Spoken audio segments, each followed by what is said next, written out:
Black owned. It's about business, our culture, creating legacies. See us, hear us, support the movement. We are Black owned. So hello, everyone. This is Tanya Michelle coming to you from Black Owned Reporting. Today, we have a Black-owned business owner to feature. Introduce yourself to the people. Hi, everybody. My name is Sean Lewis. I'm a personal trainer out in New York and the New Jersey area. Happy to be here today, and thanks for having me. Good. Now, tell us a little bit about your company. How did you get started? I guess it's a little bit of a long story, but we're going to streamline it for today. I started out just playing sports like any regular adolescent kid. As I got older, I actually had a career basketball ending break in my hand, which kind of took me off of the sports circuit altogether. So after that, I just wanted to continue to stay active and feed my need to just always be athletic and competitive. So I really found that fitness and, just working out and lifting really helped me as far as like mental health, physical health, and just all around, just getting over the disappointment of not being able to play basketball anymore. And I've always said to myself that I just wanted to work for myself. And once I saw that personal training has really like skyrocketed into something that people really need and are desiring, I was just like, let's jump in and see what we can do. So, at first I took a job with a gym and they kind of showed me the ropes of how professional personal training went. And I feel like I just kind of used my prior business and people skills to kind of circumvent the rest of that process and just make it all for me. So that's kind of how I got started. And now we are FlexFit LLC. Okay, FlexFit LLC. And you have a webpage? Yes, I have a webpage. We actually have a line of fitness wear out as well. Okay. We'll get to that a little bit later on in the interview. Great. Okay. So what are some of the advantages of owning your own? I guess the first thing is just being your own boss, creating your own schedule, just being on top of the things that you would most likely have to answer to somebody else for. Okay. So just being in that full control, being in that driver's seat is one of the main pros of just being a business owner. Like I said, I'm pretty sure we're going to get to the cons of being a business owner. There are there, but I would say for the most part, just having just overall control and just being your own boss and just having your foot on the gas and being able to start and stop things when you want, change things, analyze things, and just, be able to maneuver the market as it changes and just continue to adapt without having to worry about how you affect, 5 to 10 some odd people, or if your manager or over, whoever's over top of you is going to be upset about whatever it is you're thinking about doing. And it's just that trial and error of just being able to use my intellectual property and just test it on people, whether it works, it doesn't work, go back to the drawing board, and see how we can improve and come back and give people what they want. So just full creative control. Perfect segue into my next question. Now, part of the reason why we started this channel, we just started in June. Part of the reason why we started this channel is to showcase Black businesses, especially during this time. We're on our way to a second wave in COVID. We had the first wave, and I'm quite sure it had a major impact on your business with social distancing and stuff like that. Can you talk to us about that? Oh man, so I'll start from the beginning. Around mid-March, I left my commercial gym and was told that I was going to be, like everybody else was gone for 2 weeks. Wake up, and it was 6 months later, and it was just like, wow, what am I going to do? Because don't get me wrong, I actually do work for a commercial gym, but literally COVID propelled me into really putting my foot forward on my entrepreneurial sense and really making my dream come true. So really, I just had to really tap into what people need while they were at home. Right. So the first thing I did was I made at least 5 or 6 videos of just workouts that you do with household items. That would be a water bottle, a wash rag, a chair, anything that you could find around the house that either held weight or just something that you could use to, supplement your workout. So once I did those videos and I kind of just pitched those around on social media, just kind of DMing people, hey, check this out, repost it if you like it, this, that, and the third, and just really just getting it out there and just trying to ask people what they want. I took a lot of surveys to see what people needed to see. I would post a video and say, what videos do you guys need today? Do you need ab videos? Do you need leg day videos? Do you need hit videos? And I would pretty much just take those results and information and then curate specific videos to those desires and post them that way. And of course, the clients that I had, we would either virtual train over FaceTime if they had an iPhone or Zoom and anything like that. And I would first just analyze their home, see what they had to work with, and then take that information and analyze and write a program that fits that. Okay. That way, since I don't have the same stuff at home that they may have, I still can tell you how to properly get through a successful workout that will actually be beneficial to your goals. So it was more so just really just trying to, like I said, just adapt to something new. I can't say that it really thinking outside the box. Really, I can't say that it really hurt my business that much because, like I said, most of my clients were really down to just go ahead and take it virtual. And for the ones who are in my area, we actually still continue to train face to face, just at 6 feet distance, and with face masks on and things of that nature, of course.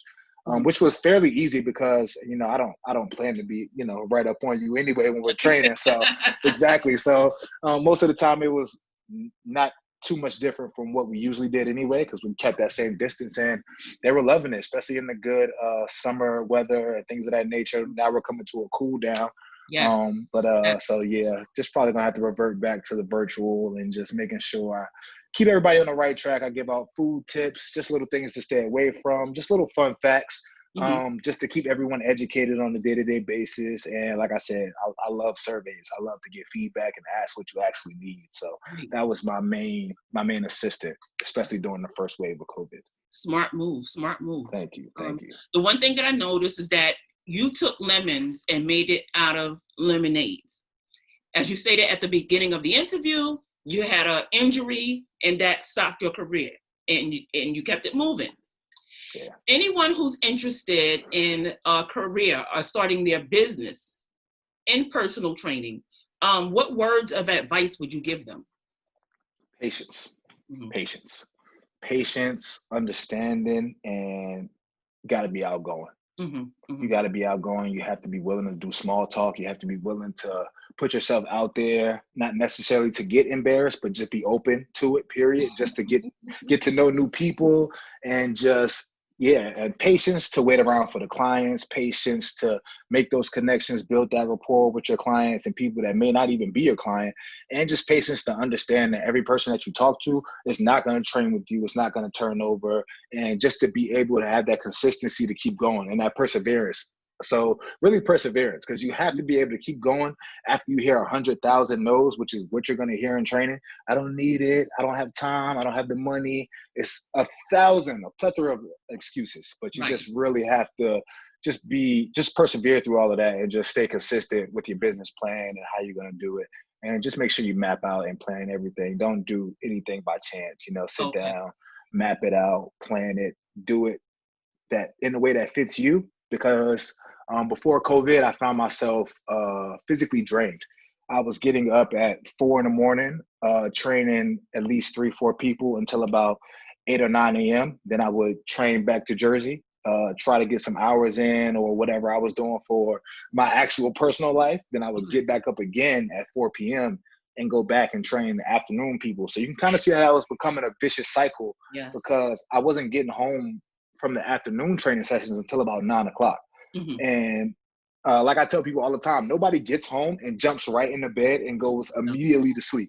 So I was getting home. I lived with my girlfriend. We had to catch up, and try to have a little bit of quality time, but it was, almost impossible because I really only had an hour to spare before I literally had to go to sleep. And I just found myself like canceling and rescheduling and just being tired. So I really had to step back during COVID and map out the best business plan for me to love what I do and also get the most out of it at the same time.